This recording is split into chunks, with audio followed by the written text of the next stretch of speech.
curious about your thoughts on the potential of the digital space to close this racial wealth gap. What are the opportunities and where do we need to lean in? Looking for the ultimate conversation on Black innovation and wealth creation? Look no further. From Chains to Links brings together some of the top Black entrepreneurs, academics, creatives, and futurists To discuss how we reimagine Black community. and build a collective vision for true Black prosperity. So get ready. We're about to go there.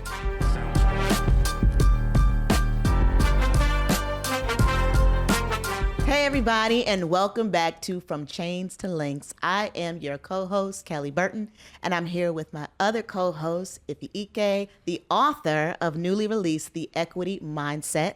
And we are here with our guest, and I'm so excited about today's episode with Latoya Peterson, who is the founder and CXO of Glow Up Games. Welcome, Latoya. Thank you so much for having me. Applause. You know, we are here in Washington, D.C. You're here. You live here. I do. I'm a local, baby. You're a local baby. But you've been a little busy this week because...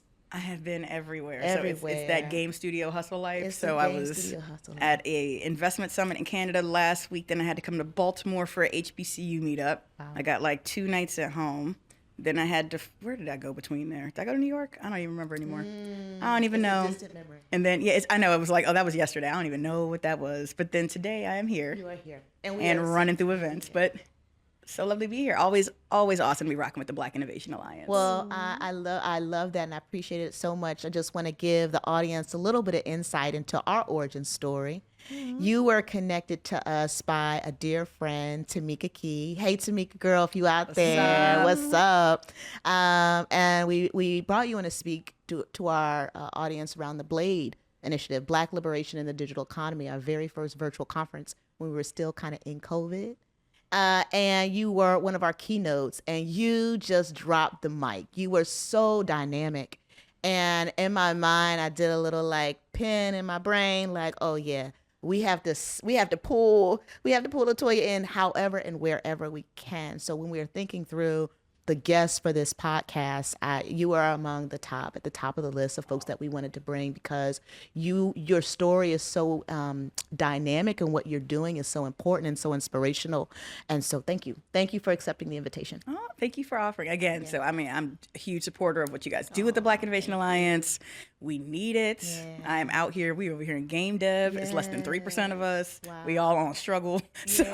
So like anything I can do to be like, where can I be? Who can we support? Do we have a crew? That is how I'm always trying to move. And that is the spirit of this podcast. Well, speaking of being, because y'all were getting really deep.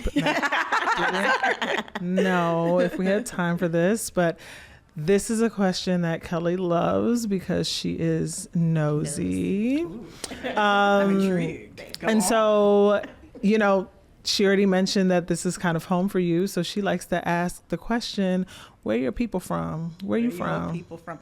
You know, before I answer that question, Stephanie Dinkus, who is this fantastic AI artist, if you don't know her, we found out there was a Black robot. Her name is Bina. It's a whole thing. We wrote about it. It's in Wired. There's a whole thing, girl. I read about that, Bina, actually. yes. Yeah. And that's the question Stephanie asked Bina 48, the robot. She went, where are your people from? And the robot couldn't answer because the robot wasn't programmed by Black people. So it didn't know how to say anything. This is a whole project. So anyway, that's where we started. That's deep. Did I read? Was that in the article? I think so, because Stephanie has now done this like multi-generational Because I AI definitely project. read about Bina and I had mixed feelings about it, but we could touch. Oh, there's so many. And then like, we could talk about like that. real Black Bina and like yes. digital Bina. Yeah. They are totally different people. Yeah, it's a whole thing. We will discuss this. Mm-hmm. But you went, where are your people from? And I was like, Bina question, because robots can't answer. This is what problem the AI. Anyway, wow. So where am I from? So I'm from here, from the area, as we like to say. It's interesting because I don't have the usual like vocal tells from DC because I grew up in Montgomery County. Okay. And so I went to school in Silver Spring, Maryland, and then my dad lived in Southeast. Okay. And so I was kind of back and forth. It was murder capital years. Lots of interesting memories and what goes on, but my people are deeply... FORPH. Y'all, don't even... Q, I was F, in... so... Girl, I was in Oregon. okay? And I was talking to Nataki Garrett, who at the time was the director of the Oregon Shakespeare Festival, and she's from here. And we were just talking, I was talking to one of her cousins, and she was like, the amphitheater. I was like, oh yeah, Carter Barn. She was like, you said Carter Barn. She was like, you didn't say Carter Barron, you said Carter Barn. Like, it comes out. Yeah. It's one of those local things. The same way I was listening to something on TikTok this morning. They had a DJ. He was like, go. Somebody must be from DC. And I was like, it wasn't me, but whoever that was, respect. Right. So I have a follow-up then to that is, when did you realize that you were Black in America? Oh my Lord. See, okay. So I have this whole thing. I was taught from a very early age that we were like, you are not playing with no white Barbies. You are not doing these things.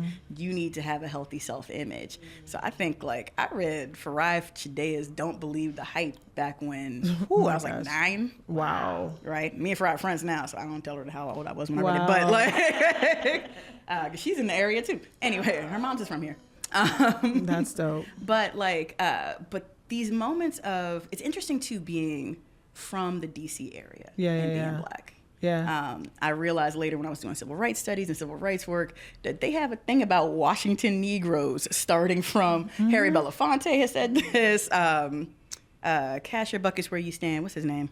Not W.B. Du Bois, the other guy. You know who I'm talking about. Was it Booker T? Booker T. Yes. Also had a whole thing on Washington Negroes and how we think about ourselves. And so this idea that, you know, that you can have a thriving Black middle class, that we can be smart, we can be creative, we can be anything that we want, is specific, I did not realize, to DC and how they kind of like raised us up here. Wow. And then, you know, I have cousins in the South. I have other folks, you know, we're all on the train lines. I'm, you know, my other people's from Greenville, South Carolina. We're in the Carolinas. And when I went other places, I was like, oh, we don't have this. We don't do this. We all live on the other side of the tracks. Like, what is this?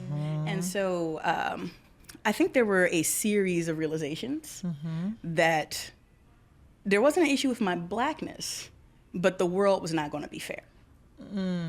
And, you know, in this area, it's like a little bit more tampered down because there's so many of us, and they're used to seeing Black people at different levels and different stats. So they're like, okay, but when you go somewhere like San Francisco, girl, they act like you are 2 seconds from robbing the Dwayne Reed. I'm like, I hate it. I had to live in San Francisco for a year, and I was on struggle that whole time because I'm just like, they're just not accustomed to Black excellence in the way that it is here. And I realized, I'm like, man, I could live in LA, DC, and New York, and everywhere else. I got to start thinking about overseas after that because I'm like, I don't know, or even maybe Chicago. But I'm like, I can't, there has to be a place where we are known.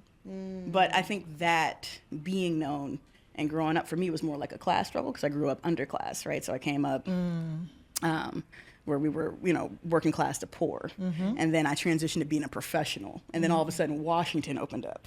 Because before that, I just lived in DC, girl.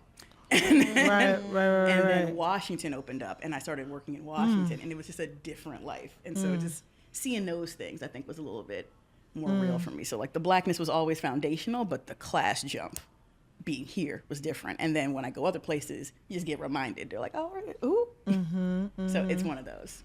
Wow. Yeah. Thank you for introducing, at least in this space, the concept of like the series of Blackness, especially when you put regionality behind it. Like DC, the greater DMV area is very, very unique because it's not that big, but there is a unique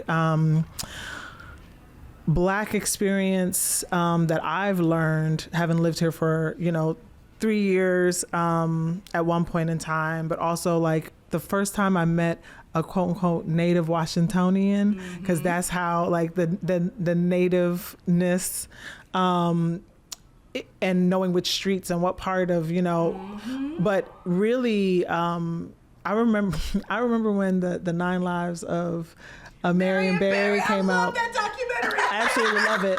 Let me tell you something about classic. It is a classic, and we don't revere it enough because it's literally showing this individual. I love the way it starts. It shows him starting like spritzing his hair. Remember that he's spritzing his hair with like Soul Glow and getting it nice and oily because he's about to run again. Yes. And he's there with like his great grandson who's walking down the street. My grandfather, Marion Barry, the hero of the Ninth Ward, blah, blah, blah. And literally, and I met Marion before he passed. I was testifying in DC, and the sharpness of who he was made me understand Greater Washington even more, how the world outside can have this narrative of this one individual, but the people who live here also hold story of each other in a very like intimate, personal way, and they just weren't going to let you talk about Marion any old kind of way. So anyway, I just say, like, as you talk about this series of Blackness, and I think about the 9 lives of Marion Barry,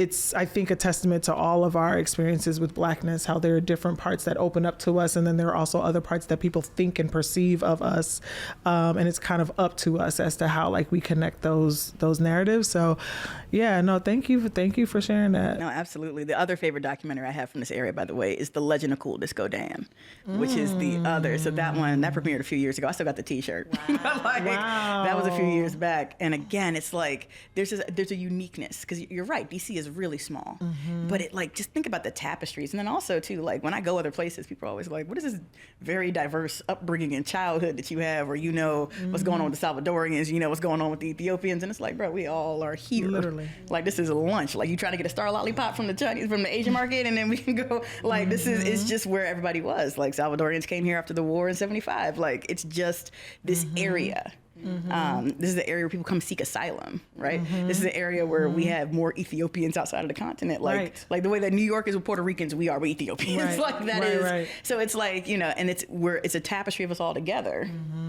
And just understanding things. So it's just, it is fascinating. And again, the native Washingtonian, again, that's like it's amazing to me, because that's a class thing. Like, I know of native Washingtonians, but those were other Black people. Those weren't necessarily us, but So I love this. Love I love this thread, and we're going to explore a little bit about where you have landed in terms of your career. But I want to get a better understanding of the journey. So you grew up in the Metro DC area, and then, well, I didn't leave, so. You didn't leave. Yeah. So college, early career, talk us through it. Yeah, absolutely. So it's always interesting, because, like, now I have enough of a background not to worry about things, before you got to, like, put a really good front on, and you're like, oh, I did this, I did that, do you know who I am? And now I'm like, girl, I'm a hood rat, it's fine. Like, I don't worry about it anymore. So I grew up in the area. Mom lived in Silver Spring, dad lived in Southeast. We went back and forth. 17, I moved out. It's like, I can do this on my own. I think I'll be all right. Moved out, did not go to school. Did not go to college. So after high school, I just graduated. I was working jobs. Jobs sucked. I was like, I should probably go back to school. Seems like a bad idea. I don't want to stay my life like this. And then I had this really critical decision to make, because I had moved out. I was renting a room in a house where my other friend had lived. So she was like, they were renting out different rooms, because their daughter had cancer. It was a whole thing. But they were renting out rooms to raise money for the cancer treatment. Wow. And so I moved in next to her. So me and my friend had this, like, frat house style lifestyle, and the landlord at the time, Lulu, was from Indonesia, and he was working at Benihana, but he also used to be in Hollywood. It's just it starts to be crazy. He's in like one of the scenes from White Men Can't Jump, so we were like watching. It's like his back on, like, the little, like, behind when, like, what's his face is talking, like, it's like his back on it. We're like, but anyway, so that's what we were living with. And and so I was just like, man, I gotta get my life together. Like, what am I gonna do? And so I was like, well, I only have like $400, so I can get a computer or I can get a TV. And I graduated from high school in 2001. So this was 2001. So I was like, okay, well, I can only afford one. If I get a computer, I could, like, do extra stuff. So let me get a computer. Let me try this. So my first computer was a Dell. It was back in the dude, you're getting a Dell era, right? So got a Dell. And it was delivered on September 11th, 2001, which was super weird, because we just watched everybody's on this. We're like, what the hell's going on with the towers? And then there's a knock at the door. So everybody in the house was like, oh my God. And it's the UPS guy, my Dell. Right. I was like, okay. Wow. That's weird. So I was like, all right. So I spent 2 years just kind of messing around on the internet. I wasn't doing anything specific. I was downloading Sailor Moon episodes from LimeWire. I was reading web comics, webtoons. Like I was not like these are not. Remember Napster? See, yeah, I was on bootleg Napster. I was on LimeWire. Yeah, for sure. Also, Napster at that time was getting sued, so I was like, I'm just gonna be over here. Stay away from that. Yeah, I'm gonna stay on this side. Right? I got enough viruses going on. It's fine. and so I was just downloading it. And so I felt like at that time, right? Because before then I had been like a stellar student, AP classes, like all this other stuff. Everybody assumed I was going to go to college, and then I just didn't. Yeah. And so I was like, well, damn, I fucked my life up. Well, this is what it's got. Can I cuss on this podcast? Of course. I'm sorry, I forgot. Oh. Yeah. So I got a little ear. No, but I was like, well, that's it for that. I mean, there was that astounding thing and nothing was going to come of this. So I spent a lot of time playing on the internet and being on forums and arguing with racists and doing all kinds of different things.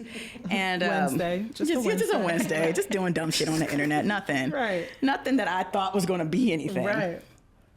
And then I was working at a market research company at the time.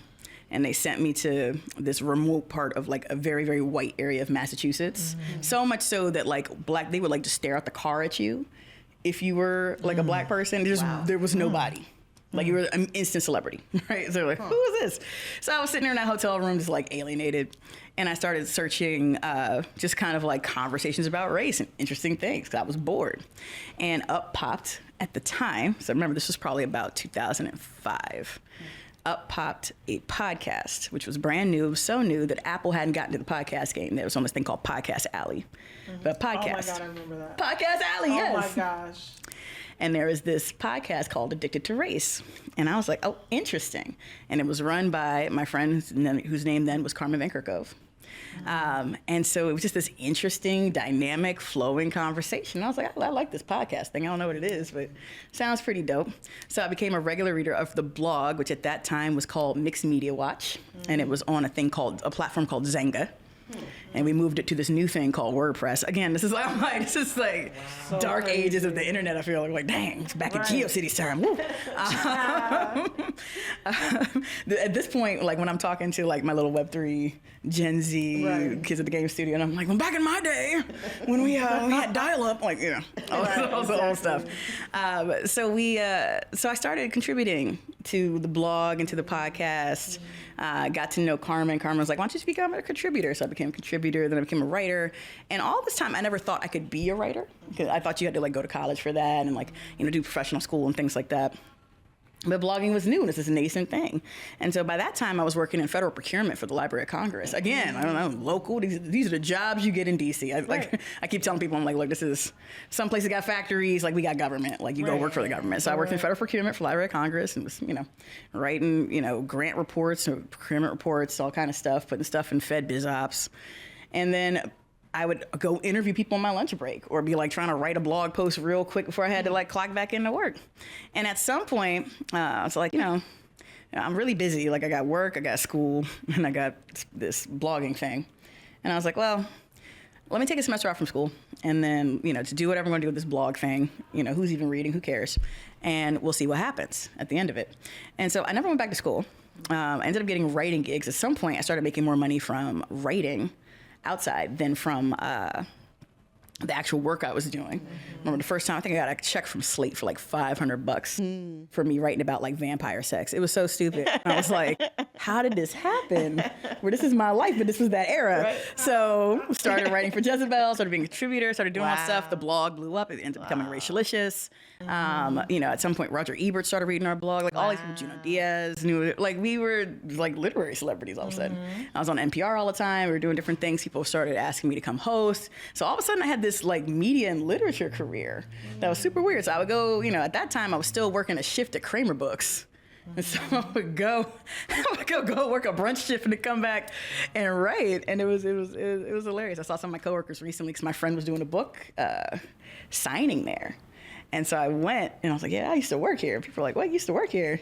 And then one of my friends came out the back from the old days, like, oh, I heard you live at large now, girl, you got it. I was like, yeah. It's like, yeah, you're right. I switch sides. I'm in the bookstore now. But it was a very I was always a good writer, but I just didn't see a path for that. And it just emerged through the internet.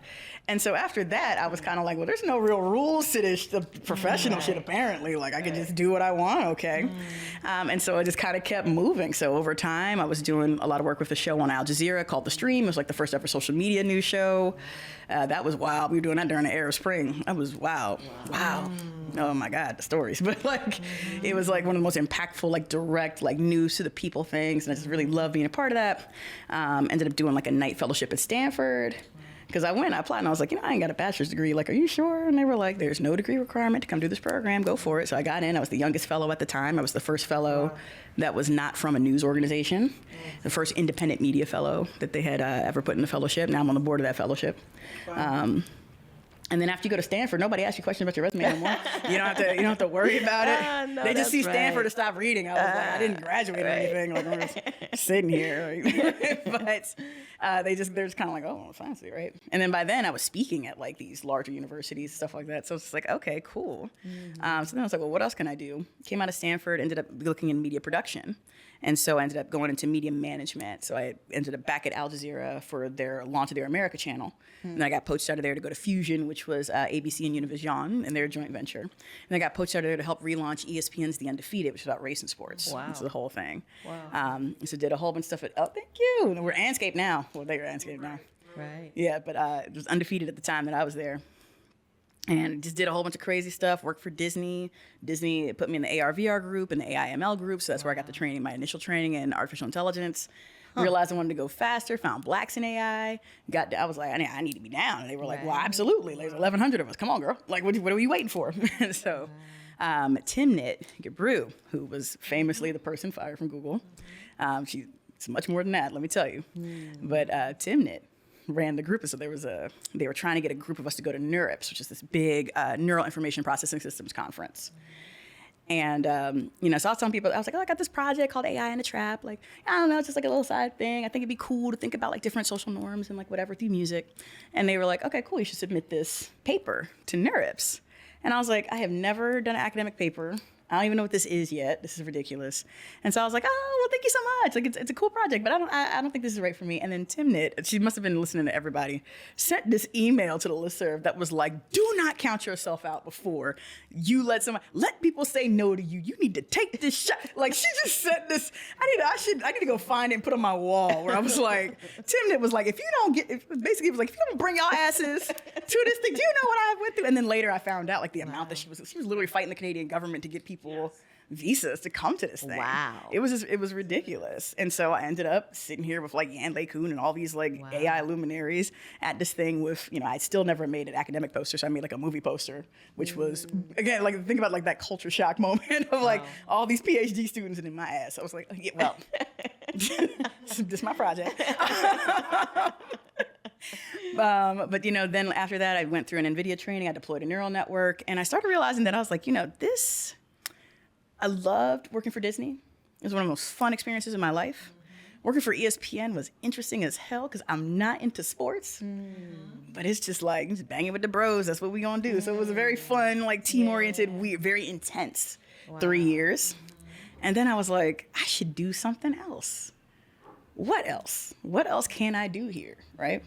And then my good friend Mithu Kandaker, who is my co-founder at Glow Up, who's our CEO, Mithu was like, we should start a game studio. You write about games, you love games, you've been playing since you were 6. Like, we should do something. I was like, I don't know how to make a game, girl, but okay, maybe. But it's like brunch bullshit, like just drinking mimosas and stuff. Like, yeah, we should start a company, girl. We're gonna take all this shit over. We're gonna do this. Yes, like that is the level of conversation. You're like 8 mimosas in, and so everything is possible. So we were like, yes, bitch, we're gonna do it. Joke's on us because we had another homegirl that worked for HBO. And so, I guess Mitzi must have said something. And all of a sudden we got this call from HBO that was like, hey, we're looking for a studio to pitch for Insecure. can you guys pitch? And we were like, well, shit, we got to take this shot. I mean, they're not going to give it to us. We're a brand new studio, but let's do it. Well, 4 years later, we launched Insecure the Come Up game in November of 2021. Wow. We had to live through a pandemic first of the whole other thing. We worked on another project at Oregon Shakespeare Festival called Hella Iambic. So they had a hip hop version of Romeo and Juliet. They meet like the first meeting scene in the garden. They did it to like Two Shorts Blow the Whistle. Like it was a whole different kind of, it was the blackest Shakespeare experience I've ever done. I was so happy to be a part of it. But we launched a live event version of that. We did a prototype with Niantic for what we're calling Game 3, which is like our Project Hella Outside. And we're working on Game 4. So that's it. Wow. So dope. yeah, man, I'm right? super inspired. I have so many questions. Okay, well, you go. We can go off script. No, I think that what's refreshing for me is the way, as you kept reminding us that you didn't go to college, and I just following your journey, the world in many ways, especially to Black people in this country, tells us this kind of like doomsday outcome for if you don't go to college, right? And all these reminders of like staying in school and what that would mean, but when you got to this latest part of your life and you asked this question, like not only first made the statement, I want to do something different, and then asked the question, like, what should it be? I just feel like there was this freedom, your life, whether you knew it or not, always had this like freedom of recreation. And so I just want to get a sense as both a producer and an innovator, what your thought is about innovators today, like innovation today, what maybe we need to do differently with like not so much thought process, and maybe if it's not different, what is it that you're recognizing now about your journey, right, that maybe others need to hear about that creationist process, or even seeing themselves as a creator, or like reinventing themselves, right, at any point in their life. I just felt like it was so refreshing to hear the freedom that you had to ask that, which I actually think, as somebody who is multi-degreed, not because I want to, because of the way society in many ways plays with all of us, I feel like that's a scary question to be like, so I'm gonna do something else. I just wanted to get your sense on that. Absolutely. I'm still playing with that in my head. First, I mean, I love this question because the grass is always greener, right? So like the first half of my life, it was brutal not having a degree, and especially being Black. And like, I always tell people, like, I was like, I never got a job the real way. Okay, I got jobs through the side door always. Somebody vouched for me and then got me in that door.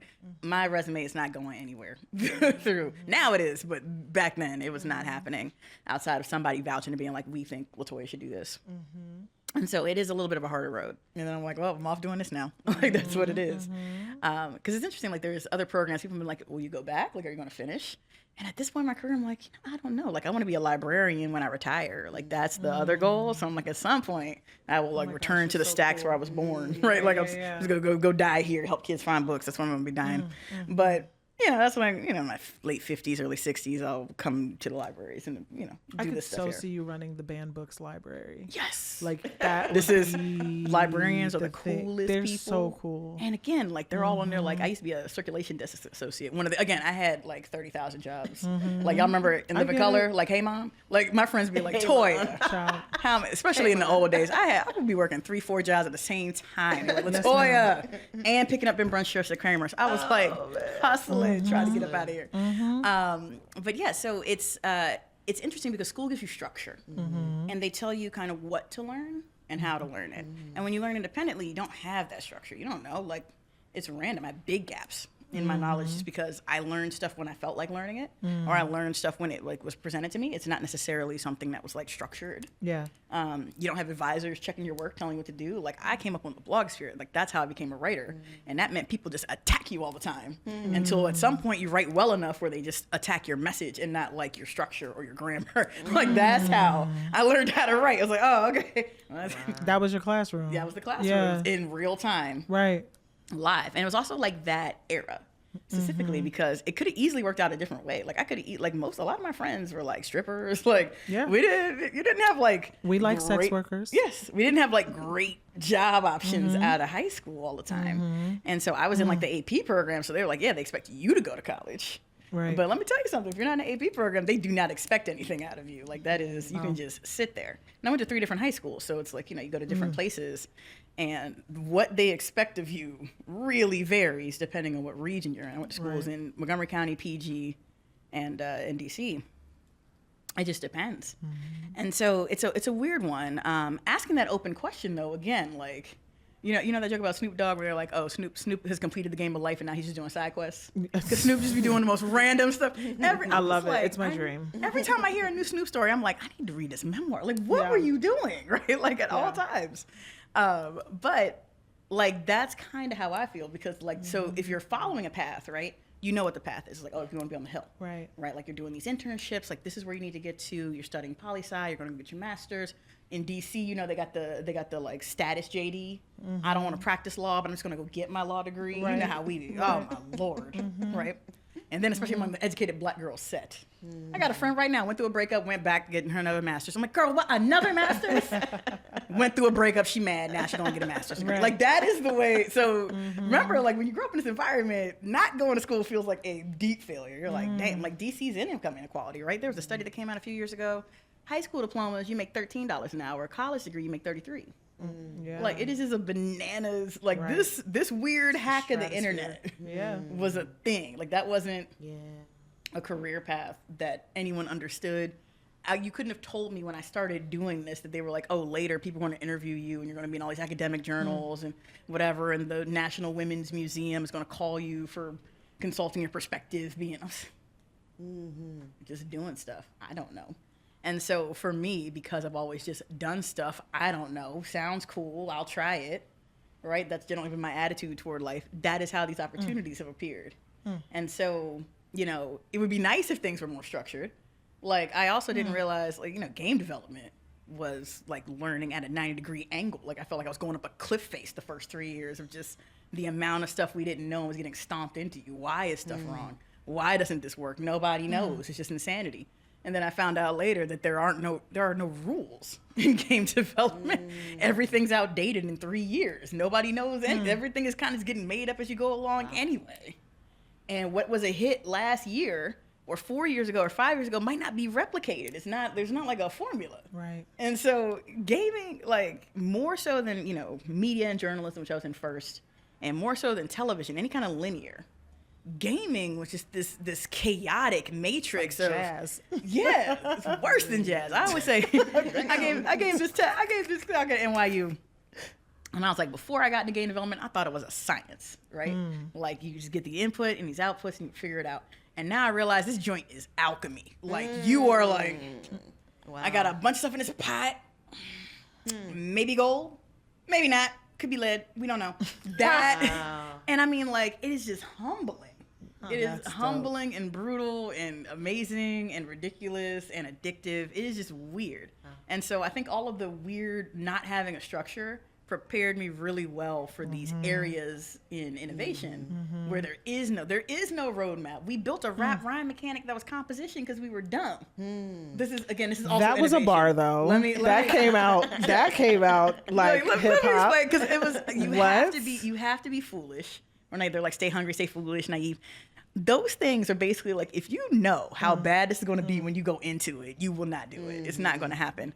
And like we were meeting with investors in the beginning because we were like, we knew we were pitching Issa's game, and everybody loved the mirror raps. We knew there had to be a mechanic, but there was nothing on the market. So we were like, we could do rhythm action, right? Where you just push the button in the right time.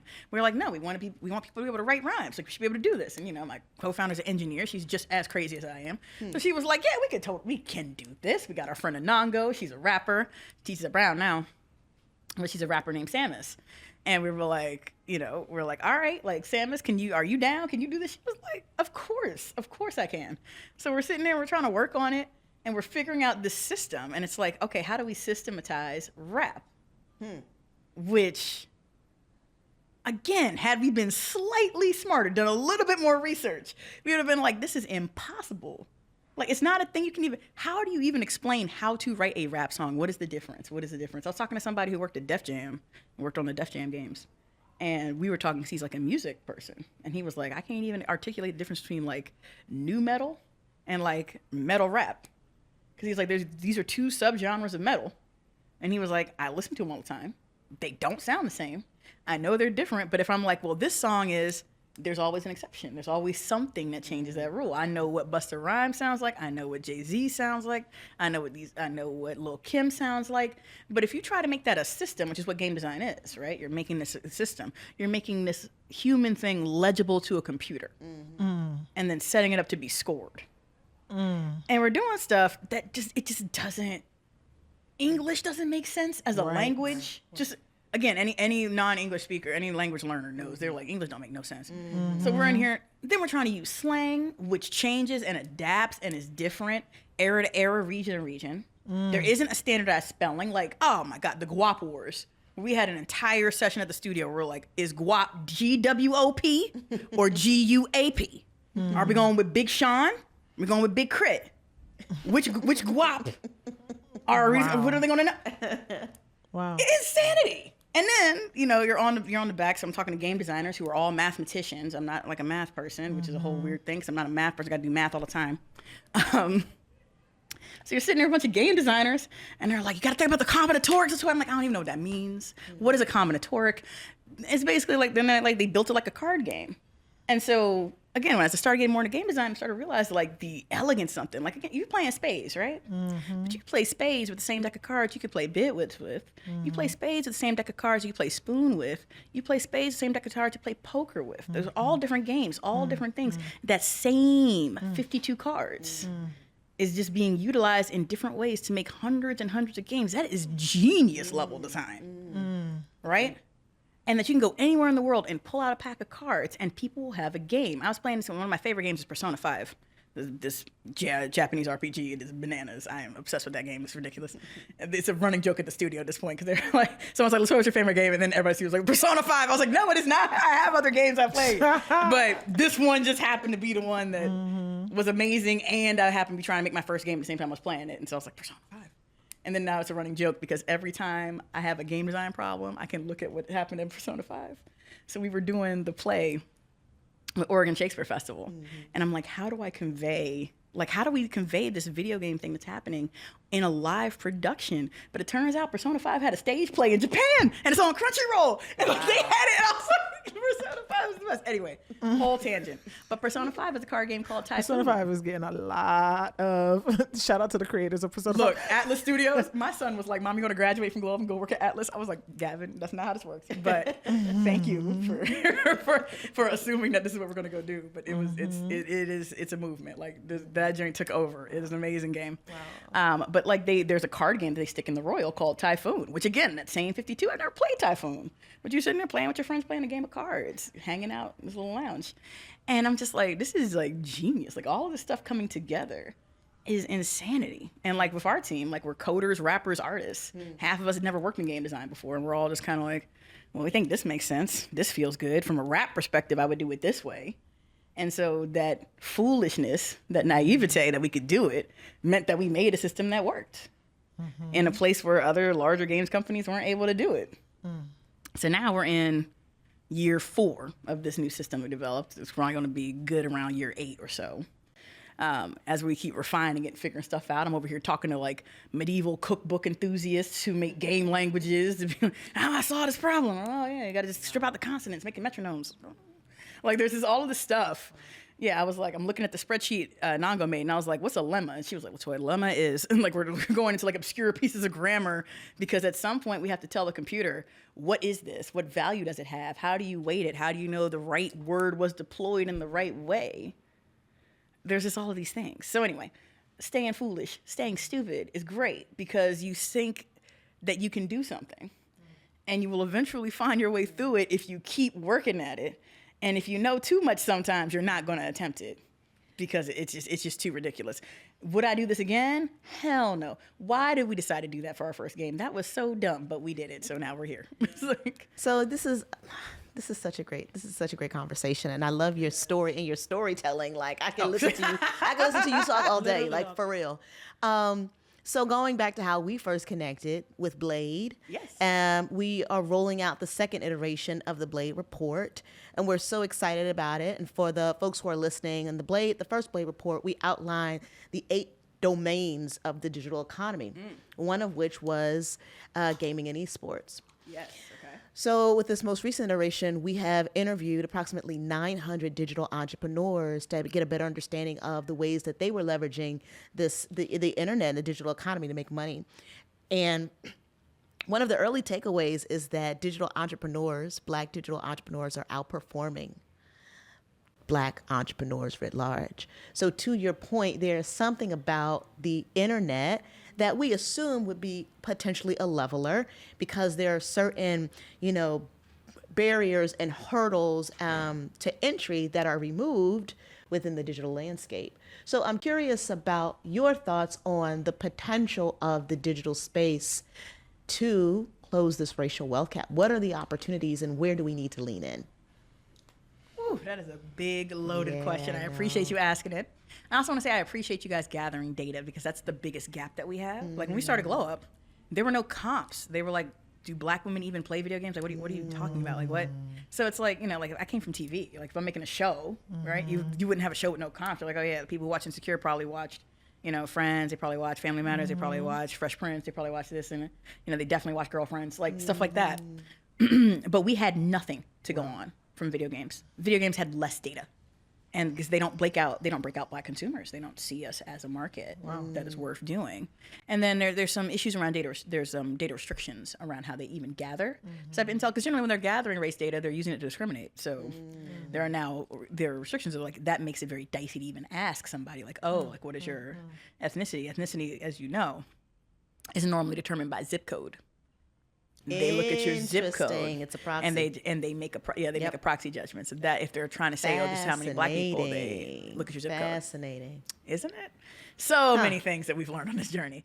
But in terms of digital wealth creation, like 100%, right? So one, the tools were democratized. This is what happened in the blog world.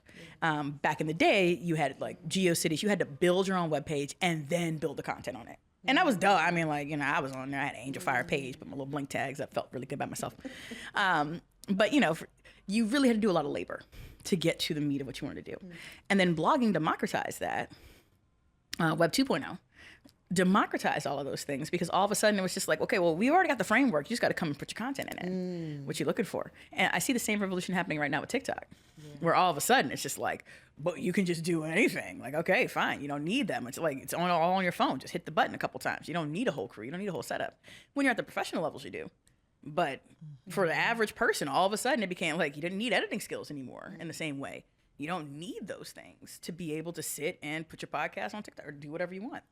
And so that leveler of the playing field, that access that doesn't require going through a gatekeeper is big. A lot of games are funded through like publishers or through venture capitalists. And there's a really small group of people, a very white group of people. It's like specifically certain folks.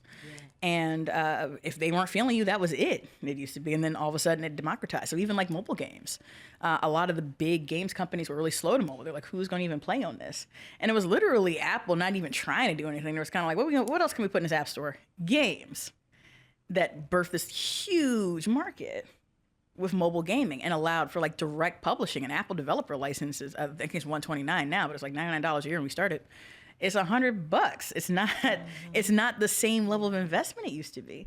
And so you can do all of these different things. And then you have access like YouTube University.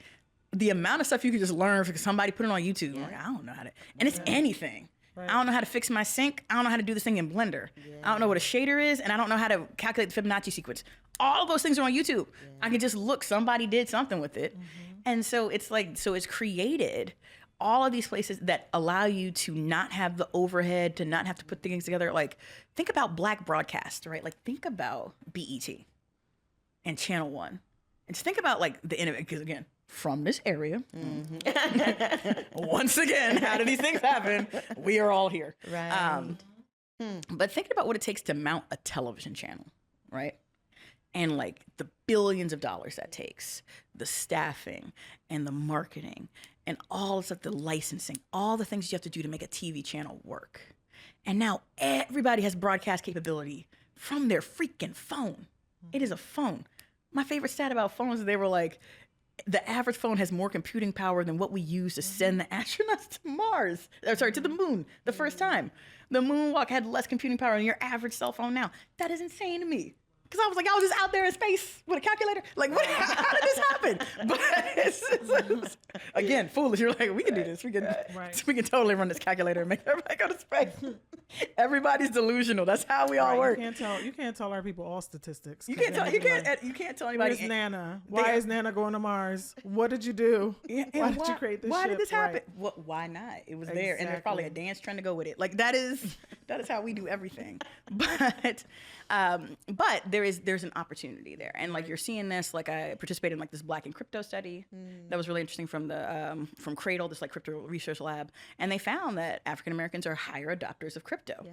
We're putting slightly less into it, but more willing to look at these other avenues for wealth building because so many of the kind of traditional paths are difficult and denied to us. So there is a tried and true method, again, like that, going to college and working your way up and getting to be the top of something and getting to be able to be an angel investor and do these things. But there's also all these new weird economies that pop up. Remember, TikTok was Musical.ly. And Musical.ly didn't exist more than 5 years ago. So this entire creator economy, all of these careers that have been launched, all the stuff that has happened, all the ways in which we do like brand market, all these things that people are like, I do content on the side because this is my side hustle now. All of those things happened in the last 5 years. And if that platform goes out, something else will happen. But so that to me is always the potential of digital. You never really know what's going to happen. You could not have told me when I was on this blog. We used our real names. We didn't think anybody was reading. How the hell did we know what was going to happen? Right? Like, how did I know all this stuff was about to happen? And people are like, this is historic. What the hell? Yeah. This is me and my friends being dumb, talking about dumb shit that happened on America's Next Top Model. There was no road there, right? It was the road just emerged. And so I think that is the potential for like Black creators, Black digital creators in the economy, right? There is no road. Stuff scales because it just does. And folks who are well positioned to ride that wave, because a lot of it is also luck, and people don't want to talk about like luck. It's like luck plus platform, right? Like that's what it is. I followed all the folks on Vine, the whole thing. I love Vine. Rest in peace, Vine. But like, again, Vine was 3 years, right? But you know, a lot of the Vine creators are on TikTok, struggling, fighting for their lives, right? I followed Legendarius on Vine. Legendarius ended up going on The Amazing Race and doing all this stuff, and works in Hollywood now. My friend Francesca Ramsey, Cheska did what shit Black girls say to white girls back in the old YouTube days, got them checks, quit her job at Ann Taylor. Now she writes for Hollywood. She's in the SAG-AFTRA. She's on the strike lines. Cheska. Like, these were things that we couldn't have seen. And they just like go. But a lot of it is luck and timing. When you got in, what happened. And the good part is that those new opportunities are coming all the time. There's always a new platform coming up. There's always new stuff, but you don't know what's going to happen. So you kind of just have to be in the fight to be there, to have all these things come together. But I think that's where the potential is, particularly for Black entrepreneurs. We tend to be the trendsetters. We tend to be able to see good opportunities. And again, most of these platforms would not function without our creativity. I mean, again, look at TikTok dances when the Black creators went on strike. Shit was dry. Dry. Like a chicken sandwich with no mayo. I was like, what were y'all? It was terrible. But this is the potential that we have, right? And so it's not always equal. I think that's important to say. But the potential is always brewing. So last question, because you got a plane to catch. I do. Yes, we got. You too. We got lost in the conversation. I'm like, it's 3:30. I gotta go. Any final thing that you are on your soapbox about that just burns my soapbox about your everything. biscuits? Everything burns. Everything burns your biscuits. You're asking a person who used to rant professionally on a blog. What is your problem today? Today. Oh my God. Oh man. Inequity in startup funding. I will just go ahead and throw that bomb. You're gonna have to come back for another episode. I know. There's gonna be a whole new episode on that. We need to talk about it. Yes. So one of my favorite things, I gave a talk at GDC about this. Have y'all read this book called The Color of Wealth? It just came out. It just delivered to my house last week. Yes. I haven't read it yet. I made a whole GDC talk about the tax code and video games and systemic racism. Like I was in that book just like everything, everything in this. Because again, there are so many things that are set up for us to fail in this society, in this economy. And one of the big ones is that startup equity. And I was talking to so I'm in this fund. It's a big video games fund. It's a bunch of successful companies and people have exited and done all this stuff. And there are, I think, 3 entrepreneurs of color in the fund. Now there's more because they have fund 2, so they've added more folks. But in our original cohort, there were 3 of us, and there's only 1 other black person. So like Mitchell kept being like, "You got to meet Alan." I'm like, "Who's Alan?" She was like, "You're going to know who Alan is. You got to meet Alan." I was like, "Who's Alan?" The other black person, the Ghanaian Belgian dude, Alan. Okay, hello. He was like, "Friend," like again, like we're not. There's not enough of us. And so we were talking, and we realized that we're here, we're in the room, but we raised the least. We got the smallest amounts on the cap table. We got the most people on the cap table. Because when you go to black celebrities, black investors, the folks that you would, black angels, the checks are smaller. They're 5K, 10K, 15K, 20K. We are doing a lot with our money. And when we have it, we are doing a ton. And so it's smaller. So then what happens is like, wait a minute, that's 2 people on your cap table for the stage. I'm like, bro, this is who came. This is who showed up. This is what we have to do. And so we're sitting there and we're talking about like the lack of data. So I go on my rant about how data is not neutral. And I go on my rant because also people always try to check me because they're like, "Oh yeah, whatever, AI." And I'm like, okay, don't make me take off my earrings now, right? I don't flex on people like that, but bitch, I have deployed a neural network. I got a certificate from NVIDIA. Like you're not gonna tell me about the shit I use. Right. You're also not gonna tell me about something that's built on the back of racist tech. So if you're scraping 4chan and you're scraping Reddit, you're getting a bunch of racist stuff that you're putting into ChatGPT for these outlooks. So what are you actually building? It's not gonna give me anything that is worth using for me. It's not gonna give me faces that look like mine because it's not trained on that. But we're gonna leave that for another day. But when we look at the inequity of funding, it means that black entrepreneurs have less runway. We have less time to fail and pivot. We have less time to make mistakes. Like when I look at what we've created to glow up on our 1.3 million raise, right? And I mean, we've made revenue, we've done other things to keep stuff going, but we have literally been making $1 out of 15 cents the whole time we've been doing this. And we've created a new mechanic, launched 3 games. People raise money. There was a startup that was super hot when we were raising, and they raised like $20 million, and they folded with nothing in market. But those are the mistakes that you're allowed to make if you're white. That if we are here, we're over here, everybody trying to put stuff together. Well, maybe I can't get funding this year, but maybe I could put my game studio on part-time. And maybe did you get this? Because maybe this person might fund me too. And like, how's it happening? You talk to black celebrities and they're like, we all got effed up in COVID, but maybe I can get you 5,000, maybe I can get you 10,000. I talked to the founder of the Gathering Spot, Ryan, who's fantastic, by the way. And Ryan was like, again, he was like, our money is, where our money is. You can see where our money is. You know who has it. And we're all impacted by the same things. And so, I always feel like it's critical to talk about this funding disparity because I don't want you to sit there and compare me to the white guy that got $45 million with a concept on a napkin. And I also think you're raising something interesting about not just the disparity between the resources and the ability to fail, the higher ability to fail. Silicon Valley always gets talked about as a success space. I feel like that's actually like Death Valley. Like more things die in Silicon Valley, right, with the resources that they have. But I also think, and this is a report that I would love to see more of, even if it exists, I haven't seen it. I would love to see more reports that show not just the raise that you all had, but based on what you all produced, what the value is of what it is that you all produce in comparison to the raise. Because we don't talk about that Jesus gap, like that black Jesus gap that takes us, like that makes people see the end product. If you really look at that in comparison to what we had, it's literally fishes and loaves. Like we are literally creating miracles, and we praise the miracle, often make them unicorns, but we don't stop to be like, wait a minute, how much actually is it that this team has created and compare? And I feel like that is part of the narrative that people need to see, especially funders, as to like, if this is what people are doing in lack, then we really have to redefine what a success story looks like. So I'm curious about what that valuation is. That to me is like the gap that I'm interested in. And I want to get Latoya on her plane. I know we got to get on the plane, but we let's do a part 2 because we got a part 2 because we can just talk. A part 2 could just be just the money of this and like Moneyball, right? Because again, it's like, and when you see it happen so many times, when you see these people playing in your face, all these times they're like, we just need to see more. We just need to see more. And I'm like I got a back pocket.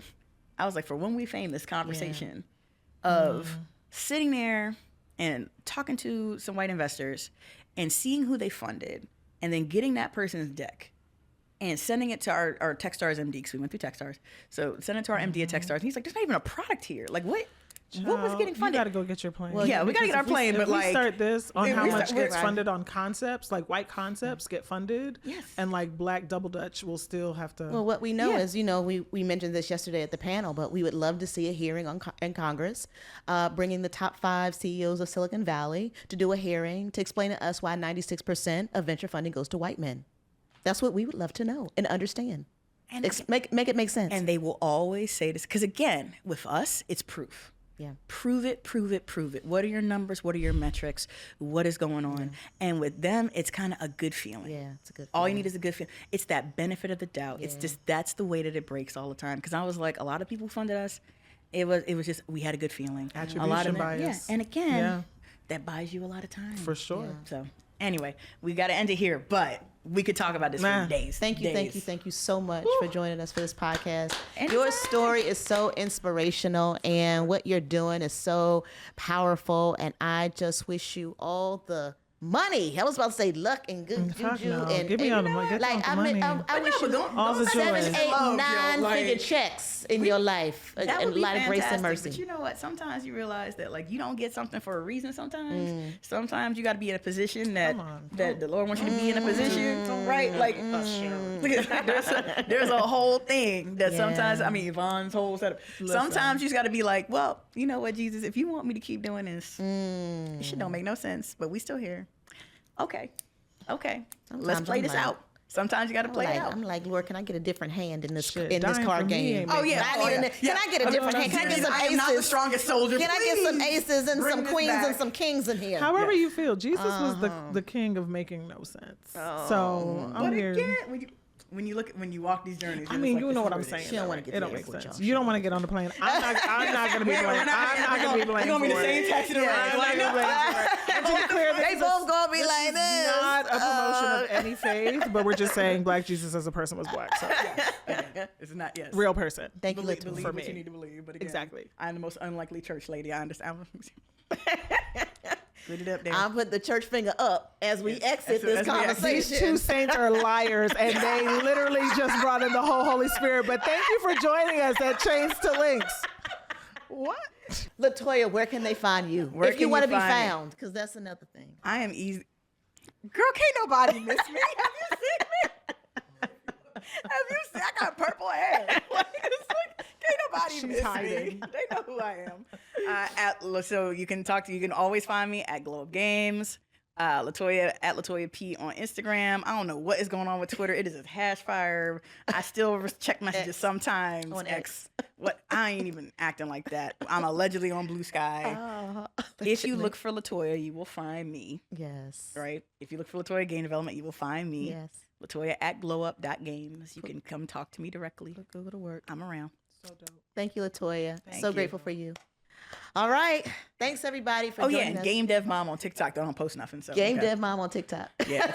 My kids are over here like, Mom, we got to start streaming. Mom, what are we doing? Get with it. Okay. Thanks, everybody, for joining us for another episode of From Chains to Links. We will see you next time.